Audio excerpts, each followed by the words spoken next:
Assalamualaikum warahmatullahi wabarakatuh. Perkenalkan, nama saya Zakiatun Nafis, Prodi Akuntansi Syariah kelas C. Di sini saya akan menjelaskan hasil simulasi yang saya lakukan untuk memenuhi mata kuliah penganggaran yang diampu oleh Bapak Solehuddin LC.MM. Baik, saya di sini akan langsung saja menjelaskan tentang maksimalisasi laba penjualan. Dalam sebuah dunia bisnis yang dinamis, kemampuan untuk memaksimalkan laba penjualan menjadi kunci keberhasilan sebuah perusahaan. Laba penjualan tidak hanya mencerminkan efisien operasional, akan tetapi juga menunjukkan daya saing dan kekuatan pasar suatu entitas bisnis. Untuk mencapai maksimalisasi laba, perusahaan harus menetapkan serangkaian strategi komprehensif yang meliputi pengelolaan biaya, inovasi, produk, pemasaran yang efisien, dan pengelolaan keuangan yang bijaksana. Maksimalisasi keuntungan adalah proses jangka pendek atau jangka panjang yang dimana perusahaan dapat menentukan tingkat harga, input dan output yang akan menghasilkan total keuangan yang maksimal. Untuk bisa memaksimalisasi laba, maka perusahaan harus membuat 3 keputusan mendasar. Perusahaan harus membuat keputusan mengenai beberapa banyak output yang harus diproduksi dan bagaimana cara diproduksi, juga seberapa banyak input yang harus digunakan untuk memproduksi barang dan jasa tersebut. Keputusan produsen atau perusahaan dapat menjadi tiga keputusan produsen atau perusahaan. Pada ketiga hal tersebut dapat menentukan laba yang bisa diraih. Perusahaan harus menentukan tingkat output yang tetap yang harus diproduksi agar profit maksimum diperoleh. Produksi pada tingkat yang lebih rendah ataupun lebih tinggi dari tingkat output yang seharusnya akan membuat laba atau profit tidak maksimum.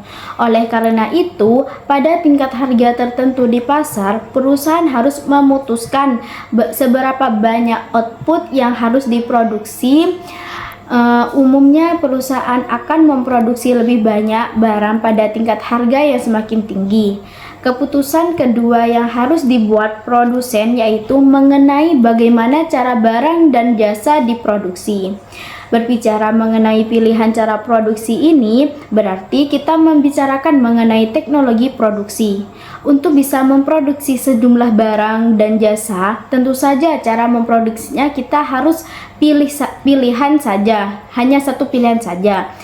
Di satu sisi lain, perusahaan bisa saja memilih untuk memproduksi barang dengan memanfaatkan tenaga kerja yang banyak atau dapat dikatakan dengan labor intensif.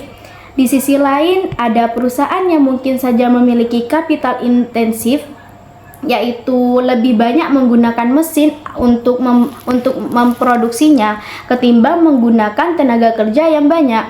Keputusan teknologi produk ini harus dibuat oleh produsen. Keputusan ketiga yaitu harus dibuat produsen juga dengan seberapa banyak input yang harus digunakan.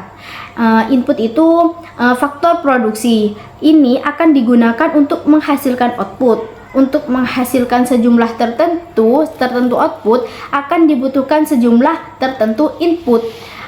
Yang dimaksud itu bergantung pada teknologi produksi yang digunakan.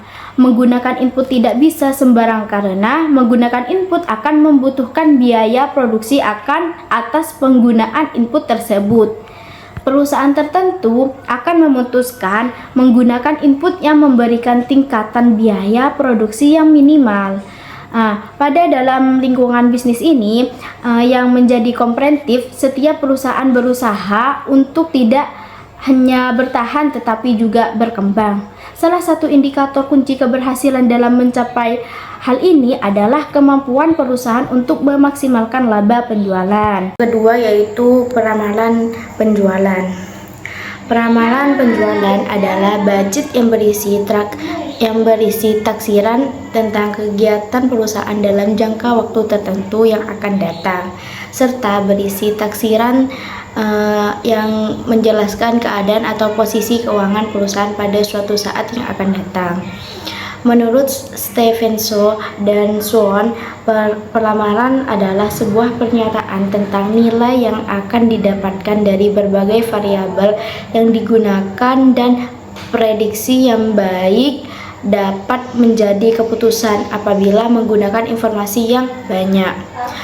Peramalan atau forecasting merupakan teknik atau cara kuantitatif dalam memperkirakan apa yang akan terjadi pada masa mendatang, dan tentunya membutuhkan data-data masa lampau sebagai acuan atau data historis. Langkah-langkah dalam peramalan sebagai berikut, yaitu menganalisa data yang lalu. Tahap ini berguna untuk pola yang menjadi pada masa lalu. Yang kedua yaitu menentukan data yang dipergunakan, atau metode yang baik adalah metode yang memberikan hasil ramalan yang tidak jauh berbeda dengan kenyataan yang terjadi. Yang ketiga yaitu memproyeksikan data yang lalu dengan menggunakan metode yang dipergunakan dan mempertimbangkan adanya beberapa faktor perubahan data yang dibutuhkan untuk keperluan pelaksanaan perkiraan penjualan terdiri dari yaitu analisa atas volume dan hasil penjualan dari beberapa periode yang lalu minimal 3 tahun. B. Analisa atas keadaan pasar, dapat dikategorikan potensi pasar dan pasar potensial menurut waktu. C. Analisis market share dan profit margin, yaitu termasuk penetapan harga dan kebijakan harga. D. Analisa faktor eksternal lain. Adapun metode peramalan yaitu terdiri dari metode peramalan kualitatif forecast berdasarkan pendapatan digunakan untuk menyusun forecast penjualan maupun forecast kondisi bisnis pada umumnya. Pendapatan yang dipakai sebagai dasar melakukan forecast adalah yaitu pendapatan salesman, yaitu dimana untuk mengukur apakah ada kemajuan atau kemunduran segala hal yang berhubungan dengan tingkatan penjualan pada daerahnya masing-masing. Yang kedua itu pendapatan sales margin. Pada umumnya, estimasi kepala bagian penjualan dapat lebih objektif karena mempertimbangkan banyak faktor. Dapat juga disebabkan pendidikannya yang relatif lebih tinggi dan pengalamannya yang lebih luas dibandingkan penjualan. Yang ketiga yaitu pendapatan para ahli. Kadang-kadang estimasi yang dilakukan oleh para salesman dan sales manager ada pertentangannya, sehingga perusahaan perlu memperkerjakan para konsultan di dalam perusahaannya tersendiri. Yang keempat, survei konsumen. Di sini jika pendapatan dari ketiga bagian di atas itu sangat kurang, maka perusahaan perlu meminta pendapat dari konsumen dengan cara melakukan survei atau penelitian kepada konsumen. Adapun hubungan peramalan dengan rencana, peramalan bukan merupakan rencana. Peramalan adalah tentang apa yang akan terjadi pada waktu yang akan datang. Sedangkan rencana merupakan penentuan apa yang akan dilakukan pada waktu yang akan datang. Peramalan penjualan menjadi suatu alat yang dapat mempengaruhi manajer dalam membuat perencanaan penjualan. Dalam rencana penjualan, perusahaan memasukkan keputusan manajemen berdasarkan hasil ramalan. Masuknya itu termasuk dari kebijakan manajer tentang hal-hal yang berkaitan, contohnya volume penjualan, harga, usaha, penjualan, produk, dan biaya-biaya.